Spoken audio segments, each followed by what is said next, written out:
say that I have like $100,000 worth of Bitcoin in BlockFi or Mm. Coinbase or whatever, Gemini. Yep. I can take out a loan against that. 30% LTV. I can get 30 grand in cash and against my Bitcoin, and I can go buy real estate tax free with it. I Sick. can use the income from the real estate to pay back my loan.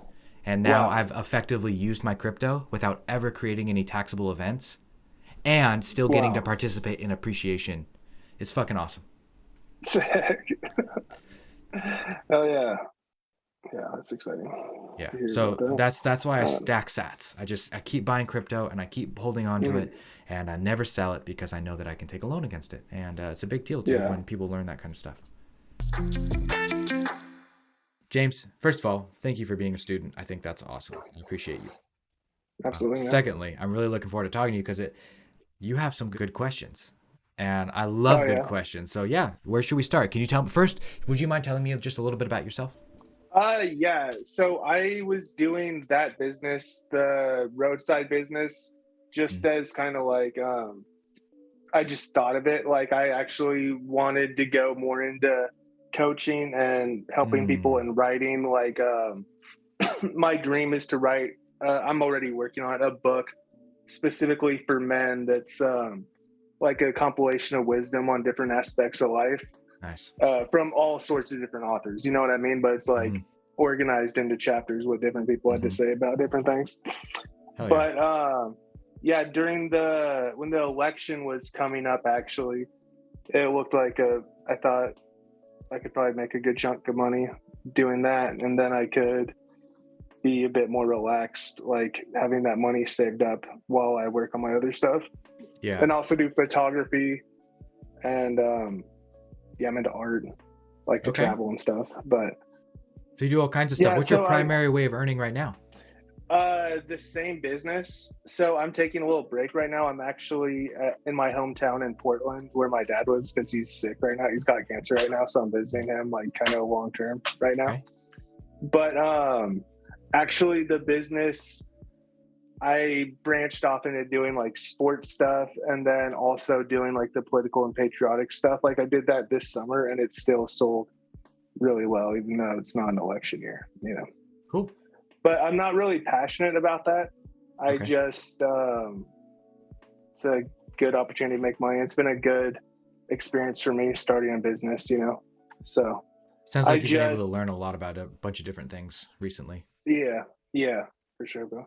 I just started the business, but didn't do it in a professional way, you know. Like it Mm. was successful. I made good money, but I didn't it was just disorganized, and still, even though I'm taking a break right now, it's still disorganized. So I'm going to start up again when the weather gets nice, traveling around doing my thing a bit, Mm-hmm. depending on what's going on with my dad. But once I start getting going again, I just want everything to be nice and organized, and it'll be such a weight off to know that I know what's going on. I have this, I guess it's reasonable, but it's also kind of paranoid too. Like, fuck, I haven't done my taxes in Mm-hmm. like a few years now, you know, and I made good money a couple of those years. So I just want to know what I owe, pay it, and be organized from here on out. Gotcha. Okay, I feel you, dude. I feel you. You know? So you've been doing a lot of different things for business. A lot of money's come in. You've been doing well. You've been learning a ton of stuff. But the one thing that you're lacking is that like solid foundation of like, okay, my business is organized. The money comes in here. I get paid Yeah. here. This is my profit. This is my expenses. And Yeah. also, what do I owe the IRS? How do I even start now that I've spent so many years? Yeah. Yeah, bro, I got you. Okay, that was Yeah. me. That was me. Okay. Mhm. So first things Cool. first, would you like me to speak on that? Are you interested, or do you have more to share Oh, with me I'd love first? it. No, Okay, cool, I'd cool, love it. cool. Please So do. here's first things first. What we got to do is we just got to move forward today on the right foot. Everything in the past we're gonna forget about for a little while. It's the only Okay. way we can achieve this. Otherwise, it's too big, and we got to start with one bite at a time. Yeah. So what we really want to do is we want to put systems in place so that we can stay organized and maintain organization as we grow. No matter what we decide to do, no matter what we decide to sell, we do it the same every time. Hmm. And that's what we're going to start with and talk about a little bit today. First things first, what state are you in? Like living in, where do you pay taxes in what state? Oregon. Oregon. Okay, cool. Yeah. Do you have any LLCs? I don't, but Okay. I'm taking your course. Obviously, I'm taking Hmm. your course right now, and I'm gonna start one. So I know you will. You'll get to that point yeah. in the videos, and you're going to be like, okay, yeah, this is easy. Okay, so you don't have Hmm. any else. That's cool. Totally cool. Have you ever applied for an EIN, an employer identification number? Nope. Okay. And do you have any separate bank accounts, or have you just been using one bank account? I've just been using one. Okay. Just one checking account. Yeah. Okay, cool. So you're a sole proprietor. You're a business owner. You're just a small Hmm. business. And that's how most businesses are. Honestly, James, they're set up like you. They're because really businesses like in this sense are just an extension of yourself. Yeah. Yeah. All the money's coming to your personal account. You're spending it on business stuff. You're spending it on personal stuff like meals and Mhm. your car and all that. But doing your tax at the end of the year is kind of a bummer. Yeah. Because if you don't have all your write-offs recorded, you're just gonna like go to the tax man. He's gonna be like, "Yo, you made like 800 grand, bro. You owe $500,000,000," and nobody Yeah. wants to do that. Okay. No. So what we're gonna do is this: you can earn money with your business Mhm. any way you want. Yeah. Anyway, yeah, you can do trucking and art, and you can make content and sell T-shirts. Doesn't matter how your business makes money. The important thing is Hmm. that Uncle Sam gets paid. So then the question is how do we set it up in a way so we separate the business from our personal life? Because Yeah. that's really the change that's really going to make a difference for you. And it's actually pretty simple. As you go through the business school, there's like a 5-step process that you're going to go through, and it's probably only going to cost you about $100. And Mhm. that 5-step process is getting an LLC, so we can Yeah. make your business official and separate it from yourself. Then we're going to go get an EIN from the IRS. And Hmm. that's like, it's going to allow us to assign a tax number to your LLC. Same thing as Yeah. social security number, dude. You know what it is. And Yeah. free, totally free. And there's videos in the course too for that. So once we have those two things, we can go to like mercury.com and we can use our paperwork to open up a business bank account for free. Okay. Now we have a separate bank account. Hmm. And that is a big deal. Probably the biggest deal, in my opinion. Once we have our business bank account set up, we can look in the local area in Oregon based on our address and see if we need any business Hmm. licenses or permits. And usually they're like 50 to $100 if they're even required. Yeah. In your case, you probably won't have to worry about it. And then the fifth thing is to stay organized. Hmm. So here's how it's going to work. You're going to do this stuff. You're going to set it all up. It's going to take you like 45 minutes to get it all done, maybe a couple $100. Hmm. As soon as you have the bank account set up, anything that you do for business, like any way that you make money from your businesses or business activity, it Hmm. all gets deposited into this business bank account. Okay. And then whenever Yeah. you have like expenses, and we'll talk about expenses in my business school too, like my favorite write-offs you can take, which one Hmm. of those is meals. Anytime Oh you are yeah. going out to eat or any of your employees are going out to eat, swipe, business expense. Okay. Right. Anytime you got to buy gas or you need to travel or you need to buy photo equipment or a laptop, swipe, that business account. Okay. Hmm. Anytime you have a receipt, you're just going to put it in a Google Drive folder. Okay. Like, yeah, just snap a picture with your phone or just throw it in a Google Drive. Makes it super easy. Now, eventually, what's going to happen, James, is you're going to be like, yo, I need to pay my mortgage. I need some fucking money. Hmm. And so you're going to look at your business account, and hopefully, there'll be some money in there still after your expenses, because you don't want to spend more than you're making. And Yeah. so hopefully there'll be some profits at the account. And what you do with those profits is you simply would just do a bank transfer from that business account at Mercury to yourself. Hmm. Okay. And that's how you pay yourself. And we're going to call it owner's draw. Hmm. Okay. And that right there is the setup that is going to allow you to separate yourself from your business and make your taxes a million times easier and help you move forward on the right foot today. Yeah. Cool. Okay. So that's what we're going to like shoot for. That's what we're going to try to achieve, because it doesn't really matter what you're doing. Any type of money can come into your business account. We just want to keep them separate. Hmm. Now to go back and fix and handle your taxes from last year, that is doable as well. I don't want you to worry Hmm. about it right now. I'd rather have you Okay. worry about getting things set up on the right way and move forward doing the right thing, because the Okay. chances are of you being audited are very low. It's Yeah. just like, but we still have to square things up and get things right. And so what you would want to look for is you would want to look for a bookkeeper who can go back in time and help you fix your books. Okay. Right. So do you have any like receipts or expenses recorded from the last couple of years? Yeah, I do have quite a few receipts I took pictures of. They're just in my, like, a photo album I have of them. Okay, Not all of them, but a lot of them. And then I have most of my merchandise I buy off Alibaba. So I got the Alibaba. good, I can take screenshots of those receipts. You know what I mean? awesome. That's But yeah. perfect. Where did you sell all this stuff? Shopify, Amazon? No, actually in person, like on Oh, the, like I set up like a stand on the side of the highway. Like from these people owned, and I gave them like $50 a day to use it. cool. And I did that in a few different places. Yeah. So a majority cash sales, or did you also take credit? So a little, probably 2/3 of the sales were on Square, like my credit card, and then probably a third cash. Okay, great. You guys, yeah. So what we'll want to do is Square, that company that Hmm. process your credit card transactions, will issue you what's called a 1099-K. Okay. And so you can pull that from your Square, from log in and grab it. But that's what's going to Mm. tell your bookkeeper how much money you made from credit cards. Okay. And Square's also going to tell the government how much money that you made from credit cards. Yep. And so we'll want to at least for sure include that money in your income.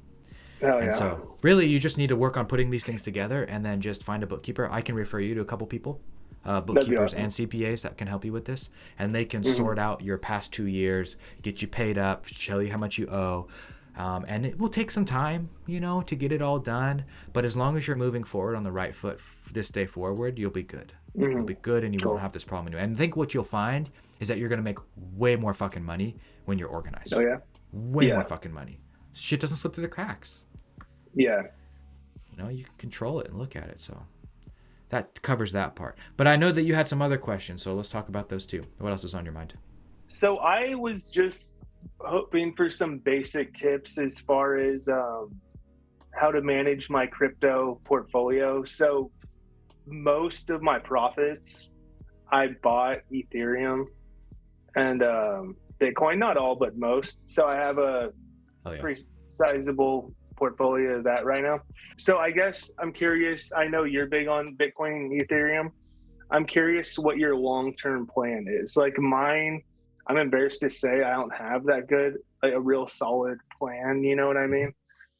In my mind, I was thinking I'll get it, I'll hold on to it for a couple of years, and then I'll sell it once it's increased quite a bit, Mm-hmm.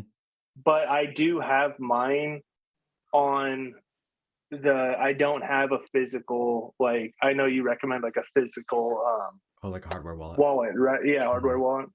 Mhm. Yeah. With you, are you just holding indefinitely your crypto or? Those are some really good questions, and Yeah. I really like the fact that you're asking those questions, James. Like I said, dude, you're Mhm. good at asking questions. That gives me a lot of faith in you. Thank you, bye. Hmm. I'll answer both parts. So let's talk about the security first. Not your keys, not your crypto. That's why I have a hardware wallet, because I have the private Hmm. keys. That means I'm in absolute control of my money. If Hmm. you leave your money on Coinbase or Cash App, they are in absolute control of your money because they have the keys. Hmm. Okay, so that's why I use a ledger. There's a lot of different ways to get your money into cold storage off the Hmm. internet, but the ledger's my favorite. And it's just this little hardware wallet. Looks like this guy. There's a Yeah. link, and stuff like that. I made a YouTube video on how to set it up, but it's really one of the safest ways to store your crypto. And that's Hmm. because I am in it for the long term. I don't do any Hmm. short-term investing. I know Yeah. that it's reasonable to assume that I'm going to live to be 120 years old. Hmm. Some of my grandparents who don't even take care of their bodies are living to 100. Fuck yeah. And I'm health conscious. I take care of myself. My wife's good. My parents are healthy. Like, Hmm. dude, I got another 100 years left in me. Okay, Nice, not bro. another 30 years. So I got another 100 years left in me. So Hmm. that shifts like how we invest right there. Just, that basis of Hmm. understanding. So I'm like, all right, in the next 100 years, Bitcoin's gonna do some crazy shit. Like I fully Hmm. believe that cryptocurrency will be a world reserve currency, and Hmm. so I've just looked at it so many ways. I just don't see how it's not going to be. But that's a discussion for another time. So let's say long-term investing. What I do is I buy a little bit of Ethereum and a little bit of Bitcoin every single week. I have it all automated and That's right. automatically get sent into my ledger. Hmm. And then any extra money that I have, like from my businesses or like good months or whatnot, I'll buy additional pieces but mainly it's Bitcoin and Ethereum, with a Yeah. few little small plays here and there. And my overall investing strategy is half my money goes into cryptocurrency, the other half is used for traditional assets like stocks and things like index funds Real and things like estate. that. Oh, and Yeah, real estate as well. Yeah, so anytime I'm putting money away, I kind of split it, half into the crypto side, half into the traditional side. My Roth IRA is my favorite traditional Oh, that's right. investment. Roth IRAs are just the best. They're so good, dude. And there's going to be millions of dollars in my Roth IRA when I'm ready to use it. Hell yeah. Ace No Time Zones on Instagram. Mm-mm. He's like, have you heard of Wealth Squad, like Chris Johnson? Oh, wait, Ace? Yeah, I know Ace. Yeah. I know Ace. Yeah. He's a real estate guy. Yeah, I found out about you from Ace, and he's big into the Roth IRAs also. Hell yeah, dude. I've been following Ace for a while. I use some of his calculators for more real estate. Nice. He's a wise man. Yeah, I really like him. He's a good guy. That's super cool. So yeah, that's how I do it, man. I use this company called Swan Bitcoin, and what it does is it allows you to pay the fees up front.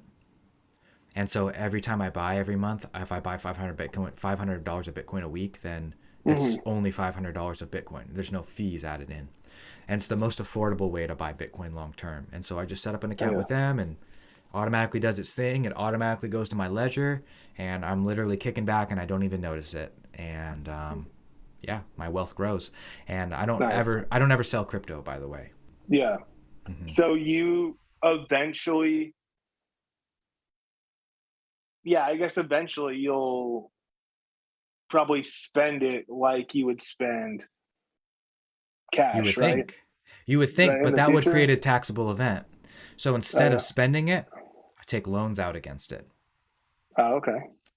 Debt is not taxable. So say that I have like $100,000 worth of Bitcoin in BlockFi or Coinbase or whatever, Gemini. Yep. I can take out a loan against that. 30% LTV. I can get 30 grand in cash and against my Bitcoin, and I can go buy real estate tax-free with it. Sick. I can use the income from the real estate to pay back my loan. And now I've effectively used my crypto without ever creating any taxable events and still getting to participate in appreciation. It's fucking awesome. Sick. Oh yeah. Yeah, that's exciting. Yeah. So that's why I stack sats. I keep buying crypto and I keep holding on to it, and I never sell it because I know that I can take a loan against it. And it's a big deal too when people learn that kind of stuff.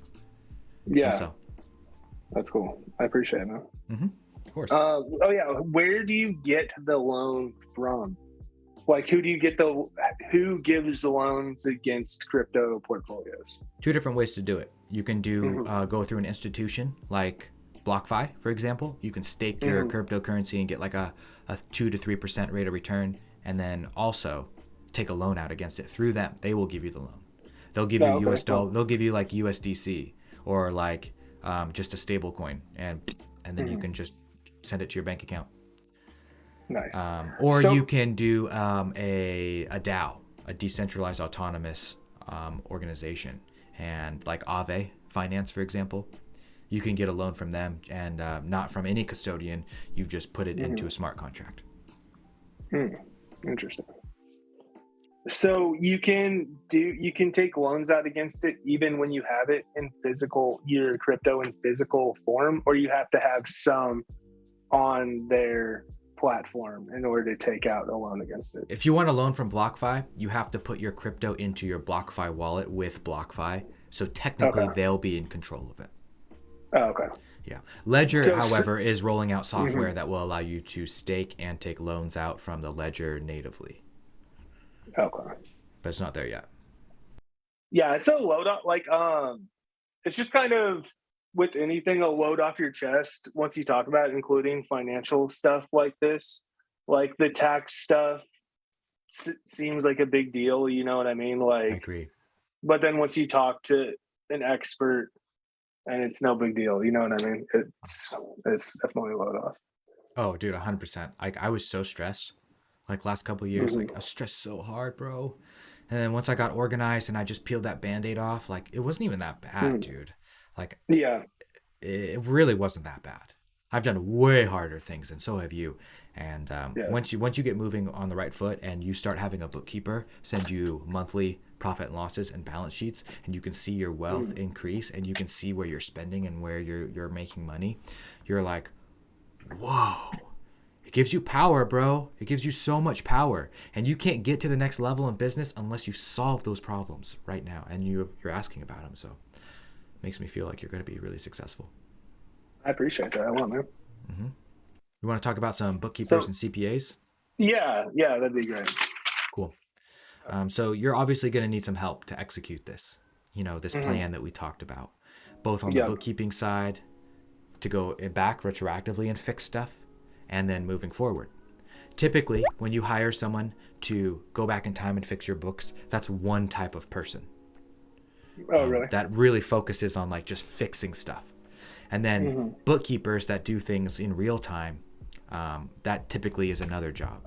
And then you have someone that will prepare and file your taxes for you. And that's not usually a bookkeeper. That's usually a tax preparer, a CPA, or an enrolled agent, also known as an EA. And so really what we need to get you is three things: a person that can fix your books, a person that can keep your books for you moving forward, and a person who can prepare your taxes. Luckily for you, I know someone who has the time to do all three for you, and I've worked with before in the past, and he's solid. So I'm going to refer you to my buddy Daniel after this call. I'll give you his email, and he should be able to help you with all of it. And if not, I have a few other tax preparers I can send your way to manage all this setup for you. Okay. Do you have any idea how much income came into your business last year? You're probably like in 2021, it was probably like 75 grand or something like that. And Awesome. 2020, it was like 150 or something like that, ballpark. Wow. Yeah. Okay. Dude, you're killing it. That's great. That's great. Thank you. Once you get your stuff set up and you get organized, and you realize, and you really look at the numbers, if you're making more than 50,000 a year in profit after all your expenses, then we'll talk again, and I'll point you in the right direction on how to get you set up with an S-Corp to save you some more money on taxes. Okay. That's where we want to head, but we're not there yet because we need to figure out some stuff first. Okay. Yeah, there's like more steps before S-Corp. Yes, because I am making over 50 in profit a year. Cool. Yeah. Cool. Yeah. Perfect. Well, the good news is that as we're setting up your LLC and getting your bank account, your EIN, all that stays the same. That always builds up to it. Oh, okay. Cool. 100%, dude. If we're ready for an S-Corp, we just file one form to the IRS and tell your tax preparer. It's really that simple. Oh, okay. Yeah, so don't be worried like we're going to be able to, you can just keep stacking on layers onto this foundation that we talked about in the beginning. Yeah. Hell yeah, James. I dig it, dude. And then one other thing that's probably obvious, but it'll just take stress off my mind. I still have like tons of stuff like in my storage unit that I'll sell when the weather gets better, and it'll take me a few months to sell all of it and I'll get more stuff. But when I start an LLC, can I like buy that stuff from myself, or how do I transfer all that stuff to the LLC? You know what I'm saying? The LLC will be an extension of yourself in the beginning. Okay. The LLC is just going to separate, officially separate the LLC from yourself. And so you don't really have to do any transfers on paper for that. You can just simply sell it as is. And then the money that comes into the business is profit, is earnings on that. However, you've already paid for this stuff. Yeah. And so that means it's going to be like on your balance sheet technically for the next year, et cetera, et cetera. Because of the new de minimis rule, you're fine. And so the short answer is don't even worry about it. Just sell the stuff and get the money in your business bank account.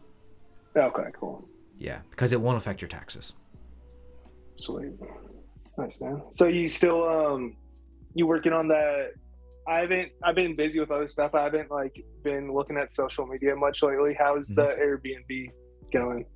You're still building one, right? The tiny houses, yeah. So my wife and I, right now we're working with a couple deal finders to find some land that we can build a couple choice Airbnbs on, and that's our plan. Do destination Airbnbs in like the Redwood Forest where we live. Sick. And so we're gonna dabble with a couple different types of real estate to figure out what we like and what we don't like, and then we're gonna do only what we really like.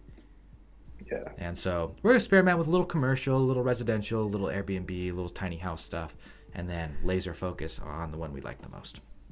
Nice. Sounds like a good plan. Yeah, dude. I'm super pumped. But if you ever need anything, dude, you know where to find me. You can always send me an email. You can always message me, like whatever. I appreciate that, man. Yeah, it's good to know that I don't know anybody that has their own business, really. So it's really good to know somebody and know I'm not like alone. You know? You are not, my friend. You're like millions of people out there who just, we didn't get taught this shit in school, dude. It's bullshit. Yeah, it is. It is bullshit. That's like that book I was talking about that I'm working on. I definitely need to learn more about finances before I can put that in there. But there's definitely gonna be a chapter. Yeah, on dude. Just have me come do like a guest spot on your book for you or something. You know. I would love that, dude. Yeah. Yeah, that's where it's at. Awesome, James. Well, keep me updated on your journey, and if you have anything, bro, you know where to find me. Okay. All right, brother. I appreciate you. Have a great day, my friend. Yep. You too.